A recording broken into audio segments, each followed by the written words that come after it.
now. So it's not your responsibility, but if anybody notices this thing is not on or not doing whatever, just let me know. Hopefully you understand that. I'm not going to snap at you and go, I wasn't even going to do it, you know. Okay. I don't know why I need so many chairs.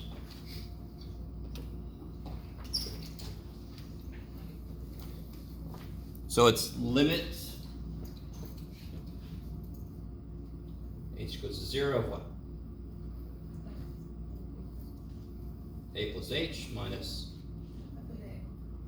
over h. So in this case, I want f prime of 2, yes?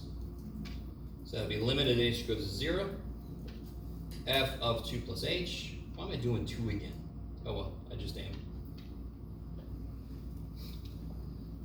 So what this does for me is, this is another kind of construction. I need to know what f of 2 is. I can go get it. I need to know what f of 2 plus h is. I can construct that, correct? First off, what's f of 2?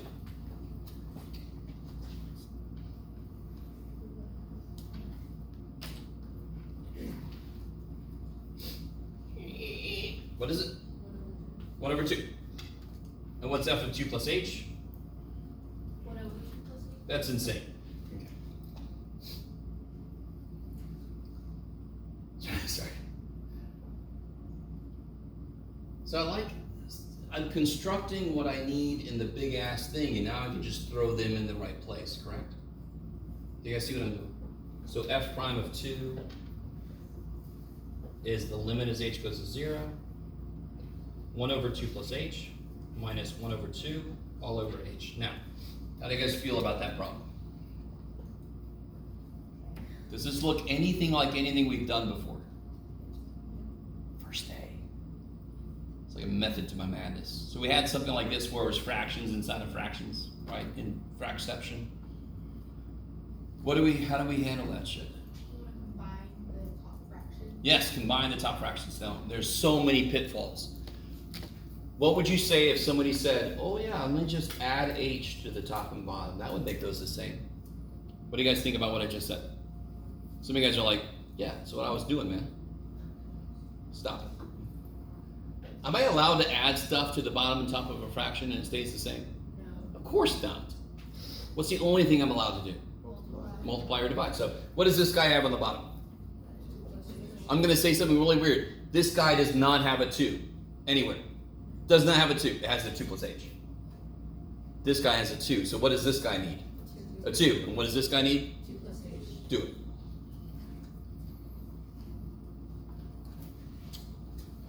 People at home. I started recording later. I'm sorry.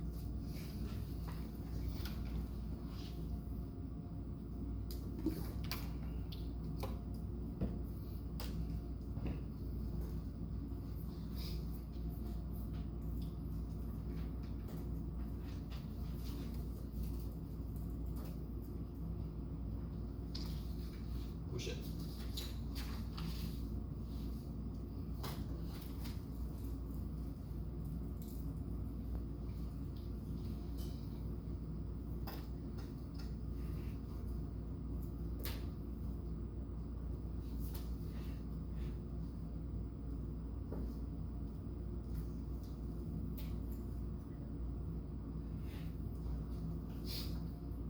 Is that cool? Multiply the first guy on top and bottom by 2. For the second guy, multiply by top and bottom by 2 plus h. Now, do they have a denominator? Yes. And here's the other mistake people make. It's a minus here, yes? So how do I rewrite, how do I combine these? The bottom is going to be what they are. What's going to go on the top?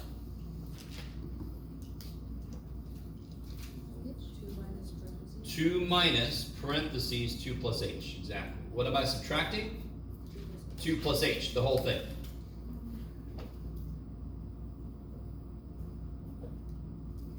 So we negative h on the top, is that cool?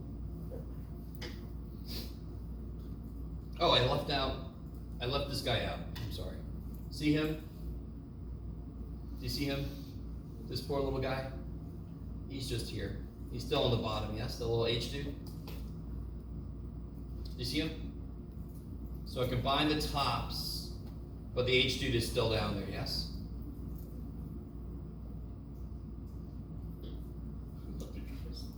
Alright, so some of you guys are looking at me weird, which is understandable. So let me put it on the side here. This would be limit blah blah blah. 2 minus 2 plus H all over 2 times 2 plus H all over H, yes? How do I... What just happened? Alright, hold on. The room is haunted.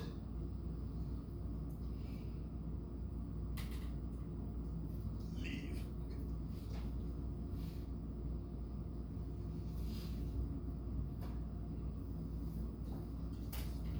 How do I divide by something? Multiply by its reciprocal. Multiply by the reciprocal. So if I multiply this by 1 over H, doesn't the H just show up on the bottom? So I'm dividing this by this and this, so I'm dividing this by this and this. So again, I could rewrite this as 2 minus 2 plus H over 2 times 2 plus H times 1 over H. Divided by H is times 1 over H. And then the H just multiplies with the stuff on the bottom, yes? What happens to the H's then? They cancel. What am I left with on the top? -1. And what's the limit as H goes to 0 of that? -1/4.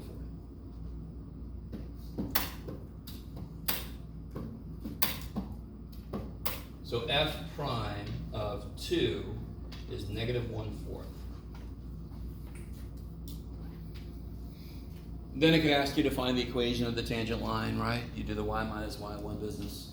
Yes? Is that okay?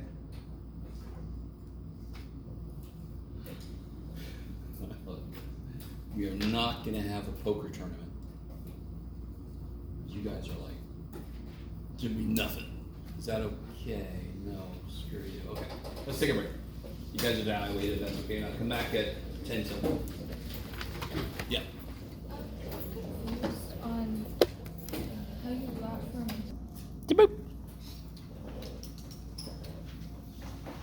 So 2-7 primarily focuses on f prime at a specific input. So they're going to tell you find the slope at x equal 3. So you're going to put a 3 in for A and do all the business. Let me see if what I'm about to say makes sense to you. If I don't put a specific number in there, what I'm going to end up with is a function that represents the slope at any point. That would be more useful. What am I trying to say? Calissa, could you close that door? If I'm given a function, oh yeah. Do you all agree that at every point of this function there exists a slope? Yes? I could do this process from 2-7 and I could figure out the slope at each point, but that's silly. Why wouldn't I just get a function that represents the slope at every point, and then I can plug in whatever value into that function? So I only have to do the process once instead of like 3 times. F prime of -3, F prime of -2, F prime of -1. Well, let me just figure out what F prime of x is. What is the slope everywhere? If I do that for a line, I'll get a number, because the line doesn't have the slope change. If I do that for a curve, it will be a function of x, because do you agree that the slope on this graph depends on where I am? So if I'm here, the slope is very different from if I'm here. Okay, I like it. So 2-7 is all about using that process for a specific input, f prime of a, f prime of 2, f prime of -1, whatever. 2-8 says, that's cute. Why don't we just get what f prime of x is? And you're not going to believe this. F prime of x is the limit as h goes to 0, f of x plus h minus f of x all over h. You just put an x instead of an a. Remarkable. So let's figure out what the slope function is, what the derivative of the square root of x is. So if I'm given f of x is the square root of x, I want to find f prime of x. Now, really quick question: what is the domain? What's the domain of square root of x? X greater than equal to 0, 0 to infinity, including 0. Yes? All right. So of course the derivative is only going to be defined at those points also. Yes? So the derivative sort of inherits the domain of the original function. It could introduce other issues, so we'll see that in a minute. So that's one reason why I want to point this out. The domain of my function is 0 to infinity, including 0, yes? Okay. So let's try to go through the process together. What do I need to figure out for the process? Do we know what f of x is? Yes. Square root of x. Do we know what f of x plus h is? Yes. What's the square root of x plus h? You told me you do. What's the square root of x plus h? I'm sorry. What's f of x plus h? The square root of x plus h. Yes? Let me stop for a minute. So that's f of x plus h minus f of x divided by h. That's y2 minus y1 over x2 minus x1. And real quick, just to really make sure you guys are all understanding where everything comes from. This is x2 and this is x1, correct? X plus h is x2, x is x1. So what is x2 minus x1? What's x plus h minus x? H. Yes? So when I see an h, I know that's really x plus h minus x. That's x2 minus x1. That's just the stupid algebra slope. What the hell do I do with that? What do I do with that? What? This should kind of be screaming something at you. It's something we've done several times. Conjugate? Conjugate. What would the conjugate be? Yes. Square root of x plus h plus square root of x. Go ahead and try to multiply top and bottom by that. This is something you've done a few times.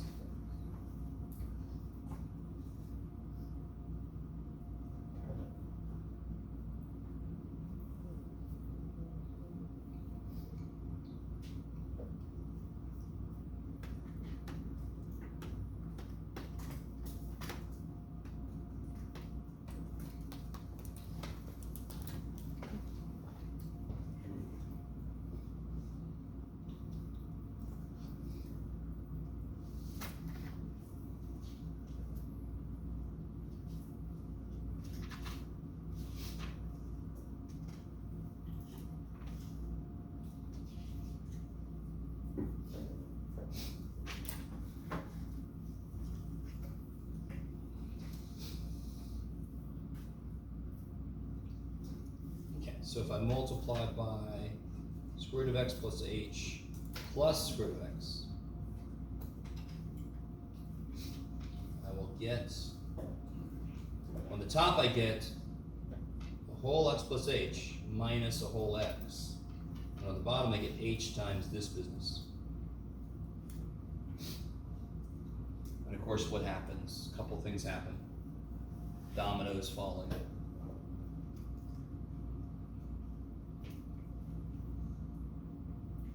What's the first thing that immediately happens? X is canceled. And then what's the next thing that happens? H is canceled. So I got a 1 on top. Is that cool? So now let h go to 0, and what do you get? 2x. Yeah, on the bottom you get square root of x plus square root of x is 2 square root of x. Let's see why this makes sense.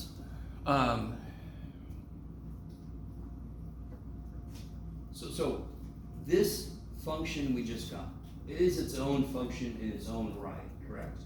We created it from the square root of x. But that function is its own function. I could have just given us this function. We could have done a lot of shit with it. You with me? So when you take the derivative of a function, you are creating another function. It is related to the first function, but it's its own function. I could take that guy's derivative. I could do it again. I could take a second derivative. I could take a third derivative. I could not do that too, sorry. So, this is f prime of x. What is the limit as x goes to infinity of f prime of x? This is not a big ask. What is that limit as x goes to infinity? 0. Yeah, as x gets really, really, really big, the whole thing gets really, really, really small. It goes to 0, correct? What the shit does that mean? What does that mean exactly, what we just figured out? What does f prime represent? Slope, good. Derivative is slope. So as x's get bigger and bigger, what should my slope be doing? Now, can you trace a square root graph in the air for me? Trace a square root graph in the air like you just went through? Yeah, so what's happening to the slope as you go further and further out? It's getting smaller and smaller. Isn't it starting to flatten out? Yeah. Does it ever flatten out? No. No, because it's a limit, but it definitely gets small pretty quickly. And forever it's getting smaller and smaller, but it never gets to 0. So that's kind of nifty. That's a fact of the graph that we knew before we did this. So now we can kind of go backwards and verify. Here's the funky thing. What's the limit as x goes to 0? From above, of course, we have to, because we can't handle below. From the right. As this bottom gets smaller and smaller, the whole thing gets bigger and bigger, so it goes to infinity. That's weird. But just to point it out, if you actually graph a square root, it starts at 0 and it goes to 1, and then it goes to dip, dip, dip, 2. It actually does this. So right here it goes down, down, down, and then right at 0 it's like straight up and down. Right at 0 it is straight up and down. What kind of slope is that? Either undefined or even better, infinite. That is infinite slope. So that's two aspects of the square root graph that we sort of knew that just really were thrown in our face when we figured out the derivative. The derivative is the slope of this. So let me ask you this. Let's do this. Let me graph this a little bit better. Everybody, let's graph a square root together. Never say we never do anything.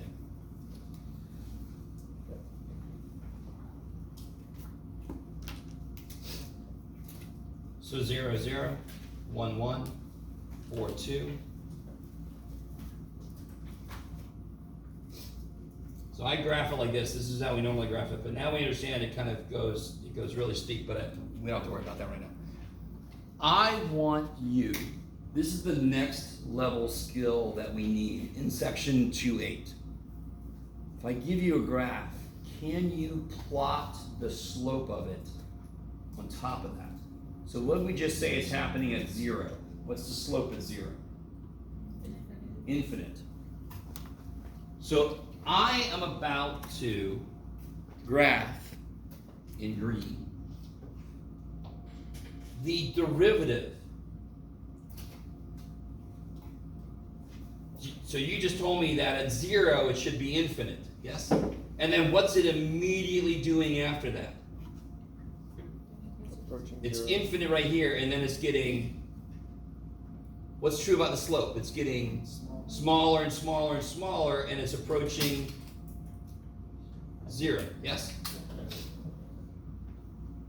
You with me? So that's freaky. What we just did is weird. And I'm going to have you guys do it on your own here in a minute. Because your brain just balks at it. Now, some of you guys don't realize this because this is a pretty straightforward one. But when I graph that green line, I'm graphing the value of the slope at the point I'm currently at. So at 0, it's infinite. So I got an asymptote there, and then it's getting smaller and smaller and smaller and approaching 0, correct? Okay. And sure enough, if you plot good old Desmos, we got 1 over 2 square root x, yes? That's basically what we just drew, isn't it?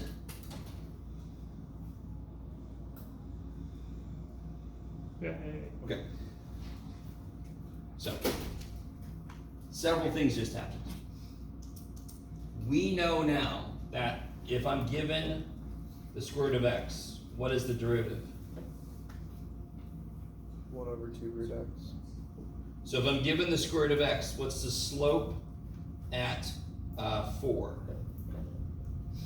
1 over 2 root 4. Yeah, 1 over 2 times the square root of 4, which is 1 over 4. Do you see now how I can say what's the f prime, what's the derivative of at 9? I don't have to go through the whole stupid limit definition process in 2.7 because I've already done it for every possible point, yes? That's why f prime of x makes a lot more sense. 2.7 is nice because it's very concrete.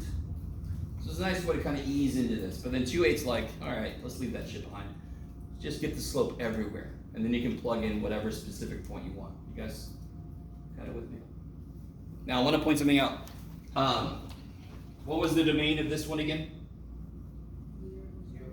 Including 0, yes? What's the domain of this one? No. Except not including 0. Not including 0, yes. You guys see that?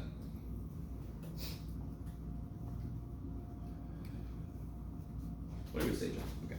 So the domain doesn't have to necessarily remain exactly the same when I take derivatives. Yes? Are the graphs of those two functions symmetrical in any way? Would they just kind of look like it? Not really. No. You could start to ask yourself, is there a function that equals its own derivative? And you're like, it could. It could, Jeff.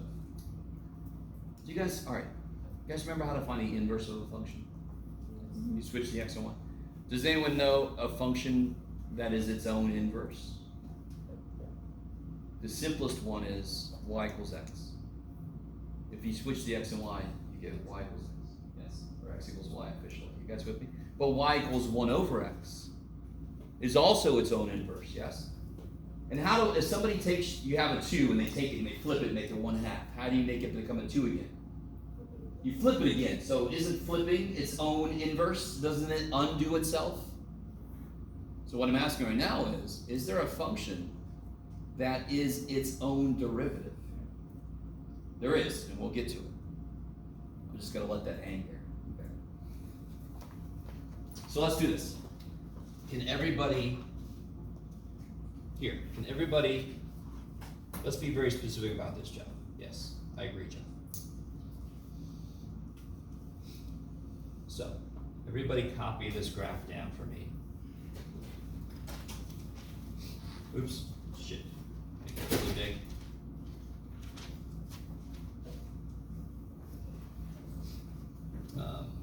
Add one more thing over here. There we go, that's pretty good.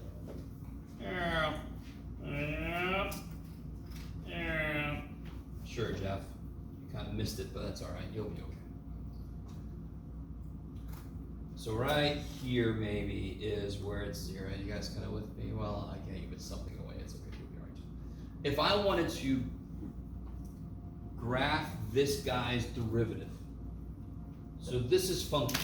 We have a algebraic manipulation way to get the derivative, yes? The limit as h goes to 0, f of x plus h, blah, blah, blah. I also have a graphical way to get the derivative of a function, yes? Where do you think is a good place to start when I'm trying to graph the derivative of a function like this? Zeros. Yes, where is the derivative 0? Where the slope changes sign. So So do you all agree with me that this slope here, right at this point, is negative? Yep. And as I move, doesn't it get less and less negative? And then on this side, it's positive. So what you're saying is, right between those, it must be what right there? 0. So what's the value of the slope here? 0. So I'm going to plot a 0 value there. That's the weird thing about trying to give an f of x. I'm going to try to plot f prime of x. You have got to constantly stay on yourself. Whatever the slope is there, that's where I'm going to put the point. You don't have to be that precise, but can you tell me anything? I already said this, but what's the slope here? What's true about it? Negative. It's negative. And it's pretty big negative, yes? And then it gets smaller and smaller. It's approaching 0. So the slope is negative here, correct? So would I put a point up here to represent the slope there? No, it's big negative. So I'm going to come from here. It's big negative and it's getting less negative. As I move up, am I getting less negative? Like here I'm -3, and then I'm -2, and then I'm -1. I'm approaching flat. What happens after that point? What is the slope now? Positive. Cool. Now, where's the next place the slope goes to 0? A little less than 2, yes? Because Jeff couldn't really connect these well. Is that okay? The way I drew it, however you drew it, yes? So that would be where it's 0. So I'm going to put a 0 there because what I'm plotting in green is the value of the slope. So I'm going to put a 0 right there. Now here the slope is positive, yes? And it's getting more positive until about right here, yes? Do you guys see how it's positive? It's getting more positive until about right here when it turns around and starts to get less positive. Do you guys see what I just said? Because what's it got to do here?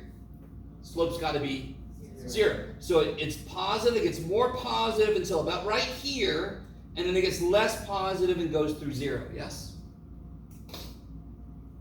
And now what's the slope here? Negative. Negative, and it's getting more negative. Now what does that green look like? Parabolic.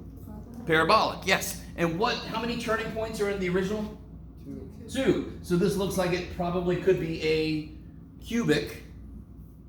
In fact, to be really specific, I don't know if you guys are really with me or not, doesn't a cubic go like this from your perspective? Is that right? No. Yes? Cubic goes like this? Doesn't this guy go like this? Yes? So it's like a negative cubic. And this is a Negative parabola. negative x squared kind of thing, yes?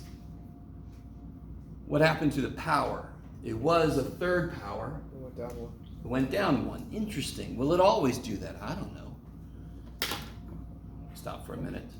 So, let me focus on this. I'm trying to get you ready for the next thing, but let's just focus on this right now.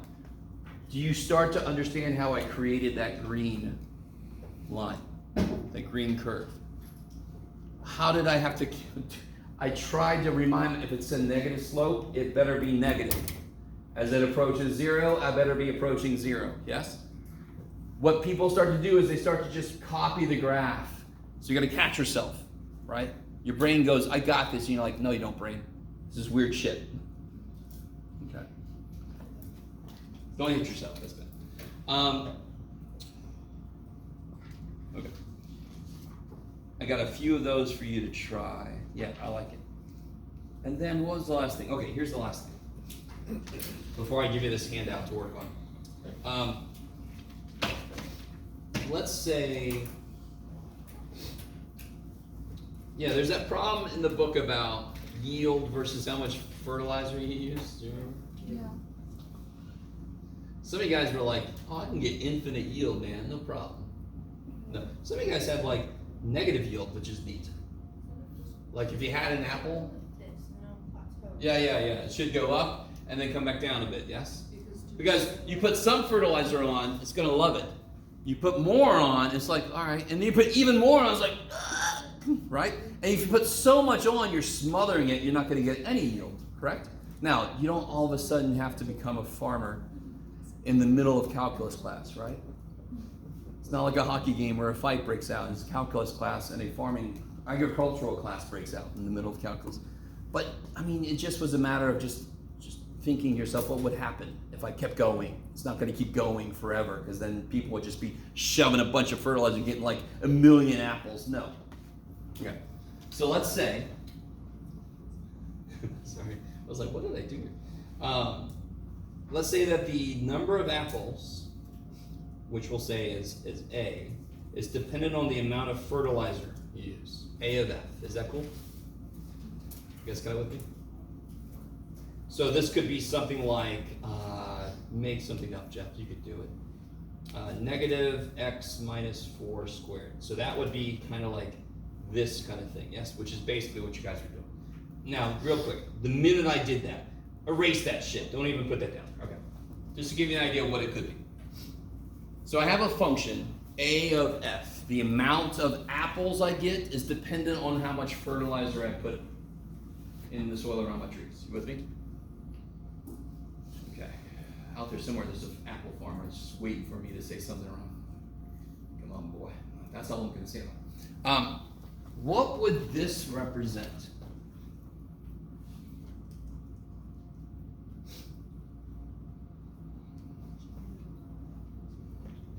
Do it again. Yes. As I change the amount of fertilizer, how much is the amount of apples change? I mean, that's what you guys know about slope, correct? What is the slope? If the slope of a line was 3, what does that mean? If I move by 1 on my x, I'm going to move by 3 on my y. Yes. For every change on the one variable, I change this much on the output variable. Yes. You know that slope is rate of change.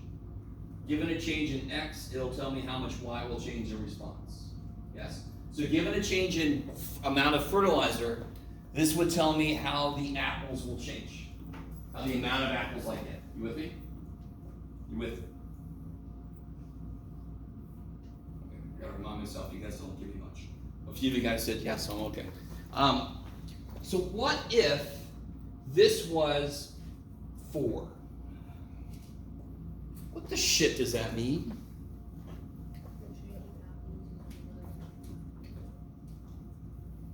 If I change the fertilizer by 1 unit of fertilizer, I get 4 more apples. You guys kind of with me? Let's say I should have given us, let's say the fertilizer is, what the shit? Nitrogen. Gallons of bags, bags of fertilizer, sure. Bags of fertilizer. So if I put 1 more bag of fertilizer around my trees, I'll get 4 more apples. That's what that would mean. You guys with me? I like it. So should I put more fertilizer down? Yes. Yeah. Right? What if DA/DF was 0?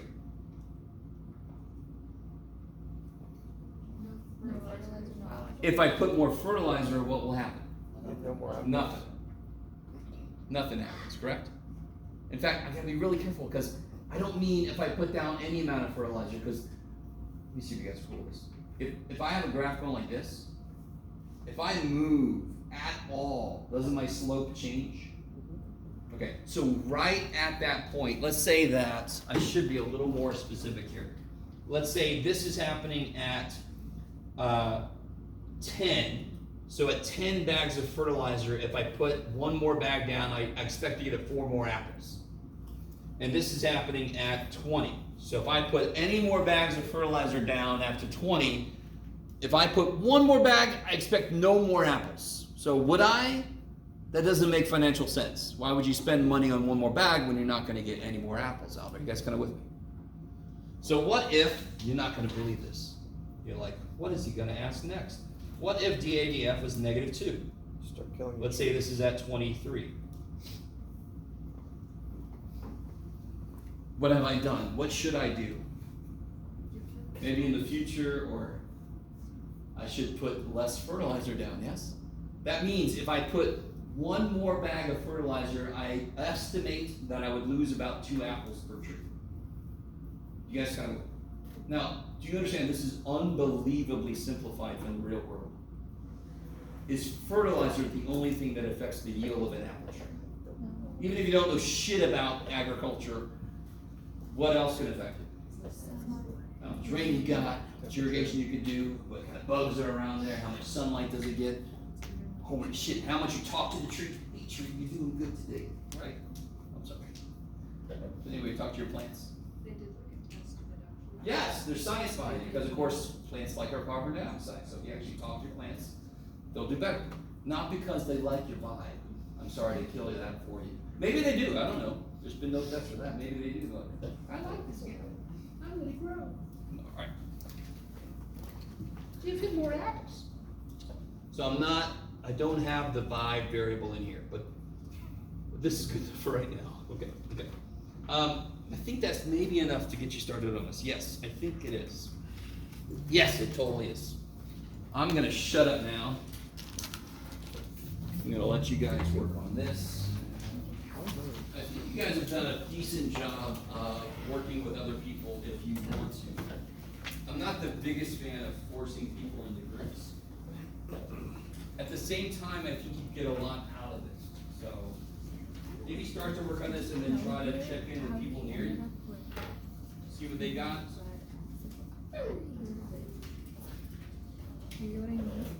Oh, yeah, because you substituted 0 in. Direct substitution, yeah. Okay.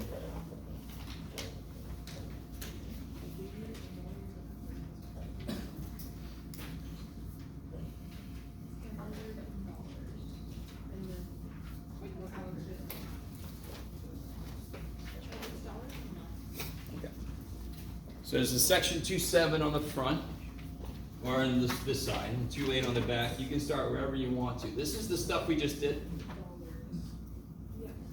with the graphing, and then this, actually number 2 is basically what we just talked about.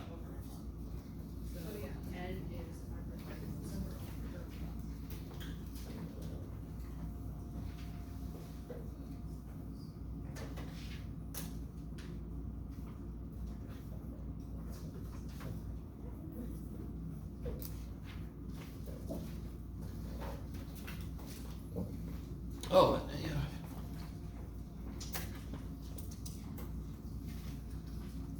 Real quick, guys. I forgot to say. Can somebody, what's the other way to write P prime here? What's the other way to write it? DP? DP over DN. DN. What units is P in? Thousands of dollars. And what units is N in? Number of ads. So what's the units on P prime? It's easier to see what it is if you write it as DP over DN. It's dollars over per commercials. So dollars per commercial. So that's the immediate, what do you call it? Bonus of writing it as D by D, whatever. All right, keep going. Sorry. Yes. You said it's dollars per commercial, but the slope goes from -1 to 1.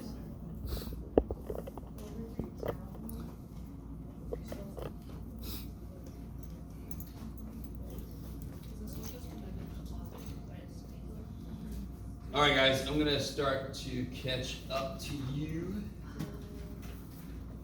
Which one of these has a 0 slope? Yeah, so at 1, it's a negative slope, yes? And at 3, it's definitely a big positive slope. So at 2, it flattens out. So finding places where you have a horizontal tangent line, do you see that? That's a horizontal tangent line? Are relatively easy to find on a graph. You just find your hills and valleys, yes? So f prime of 2 is 0. F prime of 3, I just said, is Big positive. big positive. F prime of -7, is that -7? Glasses, John. Yes, okay. F prime of -7 is, what's the slope at -7? Which way is it going? Down, so it's negative. And at 1, it's also, are you guys okay up there? At 1, where's this headed? If you're on the roller coaster, you're going down, so it's negative. Which one of these is bigger negative? Yes, at -7 is going down faster. Is that cool? I try to make it really straightforward. So what order do I put this in if I'm putting it in increasing order? big negative, f prime is 7. Not as big negative, 0. Positive. Is that okay? Yes. Sorry, you said at 1 it's a small negative. Yes, at 1 it's negative, but not as big negative as it is at -7. Is that, is that okay to say that's kind of obvious? Yes. This is definitely going down, but this is going down faster. If you're on this part of the roller coaster, it's a little more exciting than over there. Okay. And if you're at this part of the roller coaster, you're like, oh, click, click, click, click, click, click, click. What the shit did I do? Okay. Sorry. That's what I did. Number 2, hopefully wasn't too horrible because we did a problem that was almost exactly like this. But the units, of course, we talked about already are dollars per commercial or per ad. Is that okay? If P prime of N was positive, what would that mean? Do it again. Yeah, if you run more ads, you're going to expect to make more money. Okay, I like it. So that's mo ads, mo money. What does this statement mean exactly? No, not for every 10. If we run 10 ads in a month, we expect to make $20,000. Yes, we're not selling lemonade. We're a big business. 20,000. Yes. Wouldn't that be P? I'm sorry. That would be P. So P prime. If we run 10 ads currently, and if we ran one more ad, we would expect to make how much more money? 20,000. I forgot I put a little prime on that. Yes. Would it be exactly from 10 to 11 you would earn 20K more? Or would it be a little bit more something like from 9.5 to 11.5 we would make 20K more? It would be more related to 9.5 than 10.5. In the context of this kind of problem, we would estimate that if we ran another ad above 10, we would estimate we make 20,000 more. Now, do you understand that we don't know what the graph looks like? So maybe it's starting to turn down. So if I run one more ad, maybe I don't make 20,000 more. Maybe I make 15,000 more because the slope goes down if I move forward. Or I'm like this. So if I run one more ad, maybe I make more than 20,000 more. Has anyone ever heard the phrase marginal profit? Yeah. Yes. That's what that shit is. So there's one of my friend Sean, when he was alive, he had this job, he was a financial analyst. And part of his job was calculating these marginal things and then telling people what to set the price at and whatever, yes? And he was making stupid amounts of money. Of course, he had 5 kids, so he was also spending a lot of money at the same time, so yes.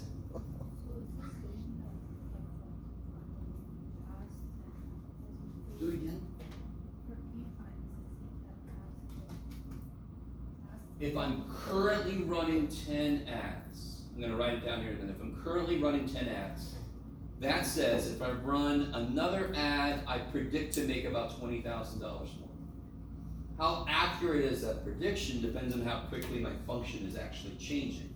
So that estimate, it could be off, but we don't know. That's the most we could tell just from this.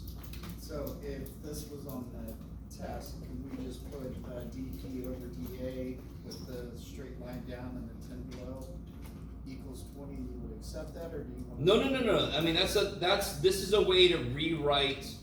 Yeah. That's just a straight rewrite. It doesn't tell me what it means in practical terms, Okay, right? So it's not to explain. So if we are currently running 10 ads,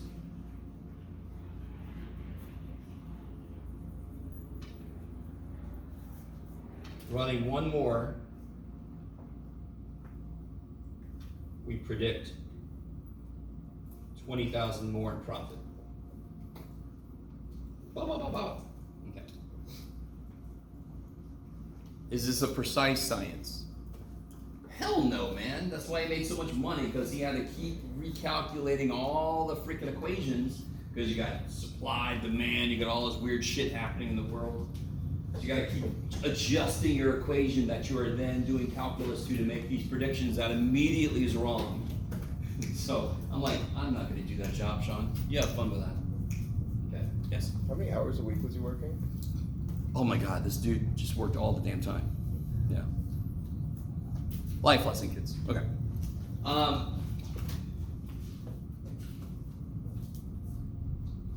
So what if the company plans to air 10, now we basically just said this. If they plan to air 10 commercials, should the company run more or less commercials? More. Okay, cool. So the next month, all the equations have changed a little bit, then we can do it. Now, why does this make sense? If you don't run enough commercials, why is that bad? You don't reach it.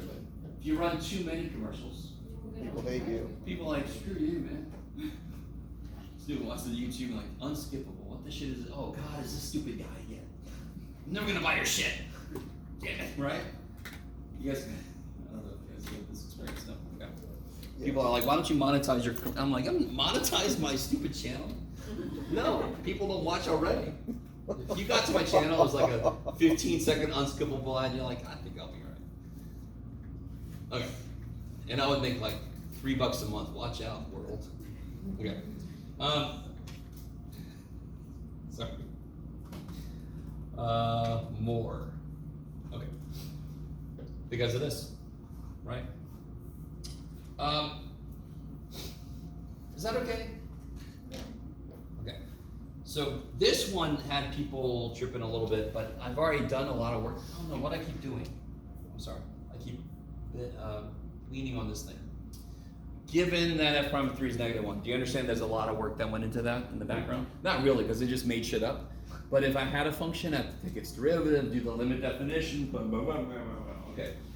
So I gave it to you. What does that tell you about the equation of the tangent line? Slope. You know, m is -1. What point does our line go through?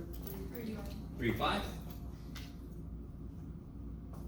So you got y minus y1 is equal to m times x minus x1. So I get y equals -x, what is that, plus 8?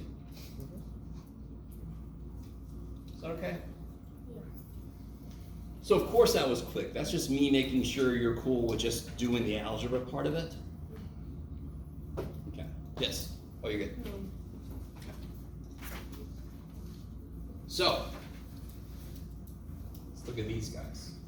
And again, this is so trippy. You guys are living this experience. Your brain keeps trying to take over, and you gotta go no, or your mind. I don't know which one of those.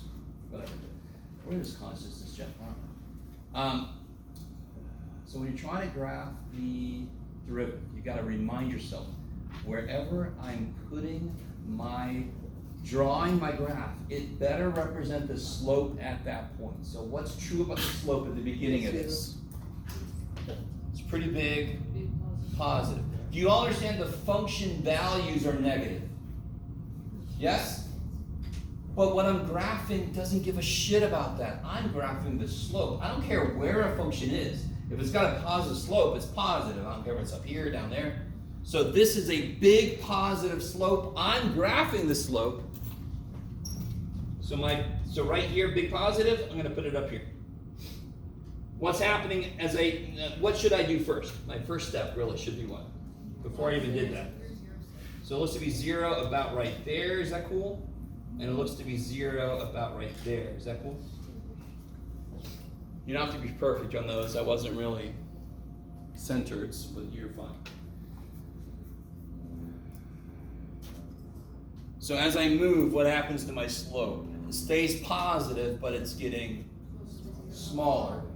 So as I graph that fact, so at this point, the slope is a little smaller than it was. At this point, the slope is a little smaller than it was until I get down to here. And then what happens to the slope?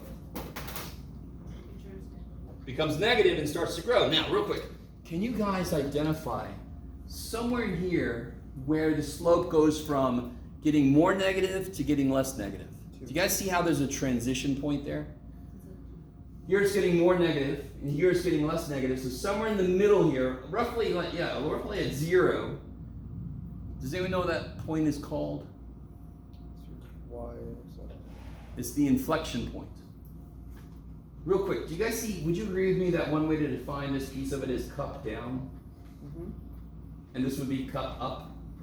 Do you guys see how there's a point that kind of connects the cup down with the cup up? that is the location. Let me see if you guys agree with this too. Do you all agree the slope is negative, but not very big negative yet? Here, Jeff, you can do it over here. That's right. The slope right here is negative, but isn't very big negative yet. Then it gets bigger negative, bigger negative. At some point, about right there, it is the most negative. Because then it immediately becomes less negative, yes? So the inflection point is the point where the slope is the most, whatever, negative or positive, depending on what it's doing. If the economy, very often you'll hear this in the news, the rate of decrease in unemployment has slowed.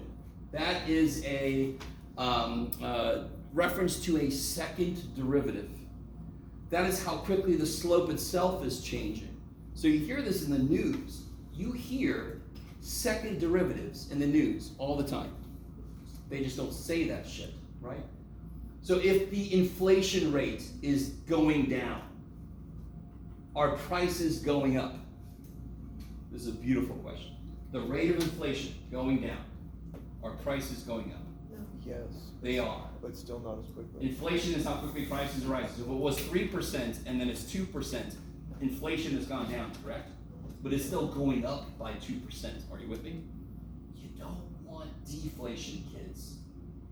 That's bad. Really bad. That's really bad. So once they're up, they're up. Sorry. You guys kind of with me? Oh, I'm not going to make this into a business or a politics class. Unfortunately, everything in the world is politics now. Okay. There's bad. Okay, so after this point, it becomes negative. About right here, it's the most negative it's going to be, and then it turns around and starts becoming less and less negative until it's 0. Yes? And then after that, it's just positive and getting bigger positive. So what does that look like? Parabola. Parabola. So again, we see a cubic became a squared. Interesting. Maybe we'll see if I have enough time to get there. This one, what I was trying to help people out with was focus on that piece. What is the slope of that line? If I'm going to graph the values of the slope, I'm going to graph a freaking flat line because it's always 1, correct? Yep. What some people are doing is they're graphing a line with a slope of 1, but you are graphing the value of the slope. Does the slope change? So my line better not go up or down. We'll worry about here in a minute. What's back here? -1. -1. So what's happening right at 0? There is no slope. That's right. There is no slope. I know Kung Fu. So right here, I'm going to put an open circle here and an open circle there. Did we not just graph? Can somebody tell me what I just graphed? What did I just graph? True, but what does it represent? What's that graph represent?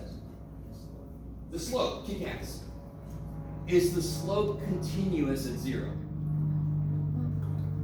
So when they ask, where is this differentiable? Here is the best way to understand what that means. Is the slope continuous there? So this is not differentiable at 0. What is that the graph of? It's absolute value function. Absolute value of x. Do you understand that that derivative would be a little weird? Actually, very weird. Okay. So at 0, it definitely freaks out. Do you want to be on this plane, by the way? Thank you for flying. Spirit Airlines. We're all dead. We are dead. You don't want to turn that quickly. So this is what's called, you're not going to believe what we call this. You guys ever played with a hose when you were a little kid? Probably not. Drinking all kinds of lead. Ooh, that's yummy. But you would kink it so that it would stop, and your mom would go, "What's going on?" Then you unkink it. No, too bad. That was the 80s. It was great. So we do call this a kink, right? So the graph has a kink. Leave it alone. Right there. So wherever you have a kink in a graph, that's a definite location of a non-differentiable point. So this is not differentiable at 0. So I'm kind of helping you out on a future problem here. Well, the one we're going to look at right now. Where are the obvious places this is not differentiable? -2, because here it's cool. It's got a straight slope. This one has got a it's like parabolic here, right? Did I say, no, I didn't, you didn't have to graph the slope of this. Where else is it not differentiable? 3, because the graph, the function itself is not continuous there, so that's not going to be differentiable there. And of course 1 is another kink, yes? So again, this is a sudden change in the slope. Means it's not differentiable there. Weird things are happening. The value of the derivative at the point is undefined. Okay. I think the weirdest question on this whole thing was number 2. I could be wrong. But this one's going backwards. These are G prime already, and I want you to graph G. Now let me ask you this. Could you graph for me? I've got a line in mind, and I want you to graph it. And all I'm going to tell you is the line is a slope of 2. Do you know what line I'm thinking of? Have I given you enough information? How many lines have a slope of 2? Infinite. Well, what do they all look like? This. But what's their difference?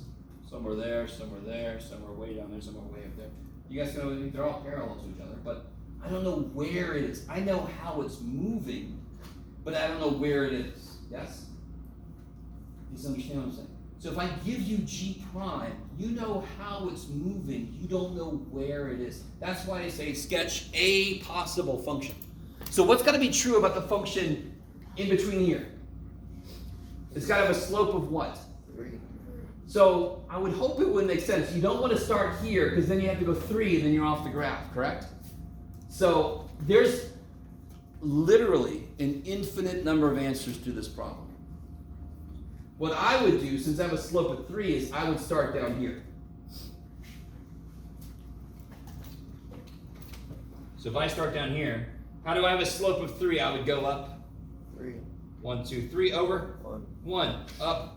1, up. 1, 2, 3, over 1. And so that's my pop.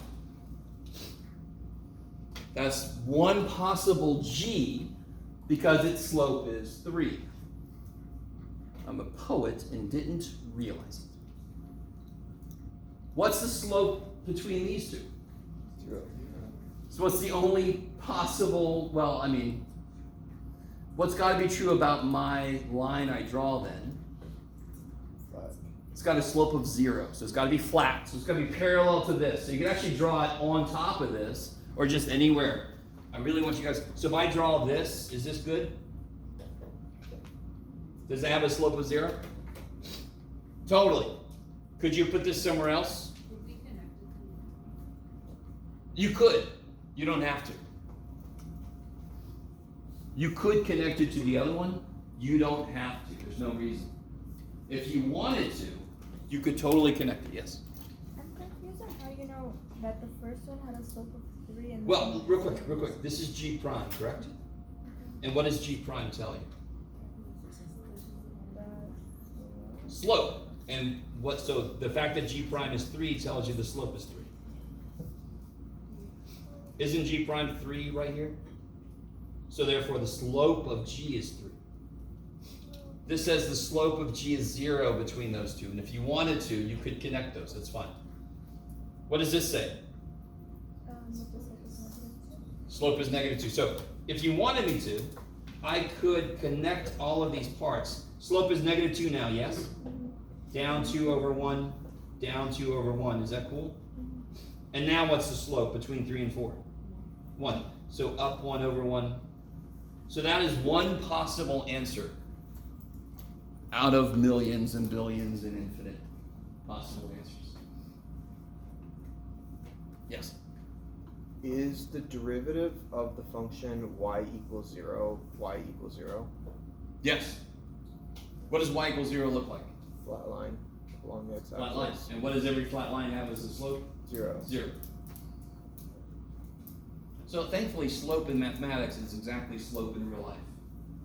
Right? If I climb a mountain that's like this, it's got a big ass slope. Well, the function that represents that mountain would have a big ass slope. Yes? Flat land, no slope. Math, 0 slope. Yes. Okay. This one's a little more interesting. What's happening to the slope through this region here? It becomes negative. It starts off Positive. positive. So I can even start here if I want to. So from here to here, it's going up, but what happens here? What's got to be true about my thing I'm about to graph? So this is the slope, yes? So it's got a positive slope.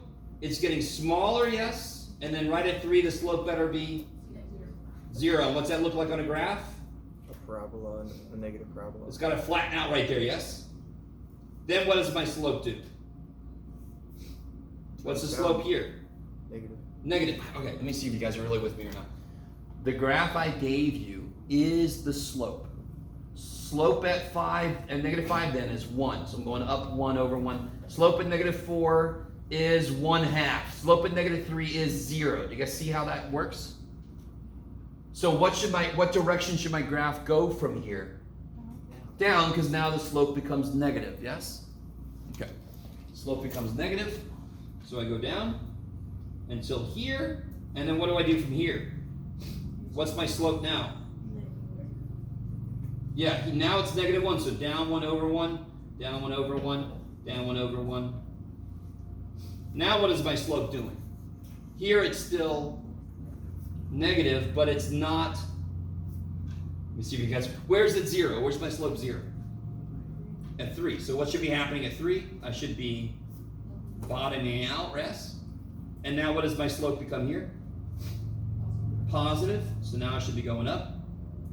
So that is a perfectly valid function to draw for that. Not easy. Very different from any shit you've ever done. And it's a really weird thing your brain has to do to stay on task. Yes? I love yes.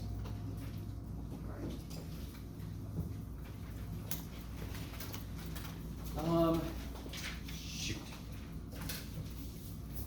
Yeah, I'm not going to try to throw all that in. We think. One last thing, and then I'll let us out here. This is going to lead into lecture next time. Has anyone ever seen this before?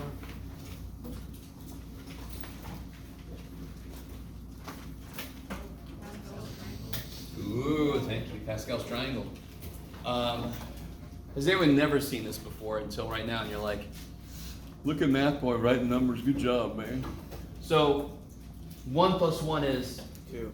1 plus 2 is 3. So what's going to go right here? 4. Holy shit. All right. So on one level, you're like, this is a math person who's in the waiting room at a doctor's. I'm like bored. Well, look at 1, 2. But do this for me. What is x plus 1 squared?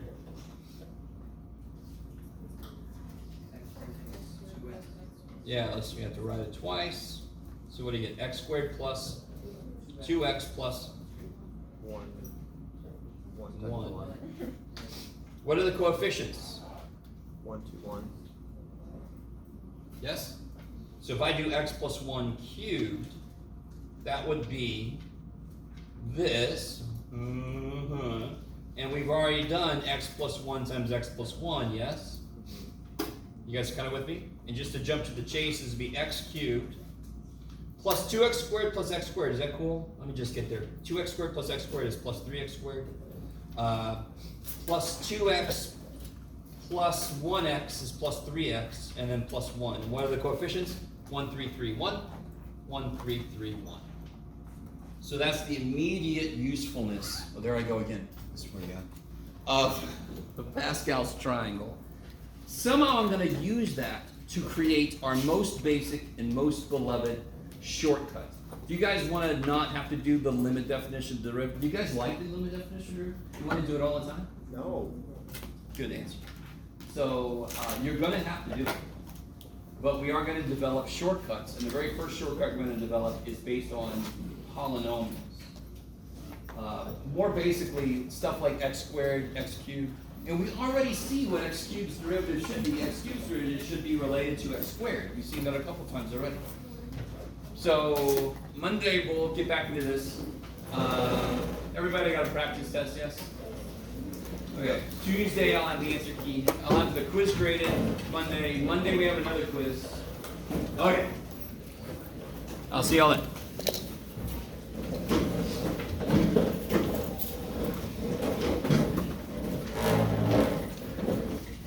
Can I see your notes real quick? Yeah. I didn't get down to that part.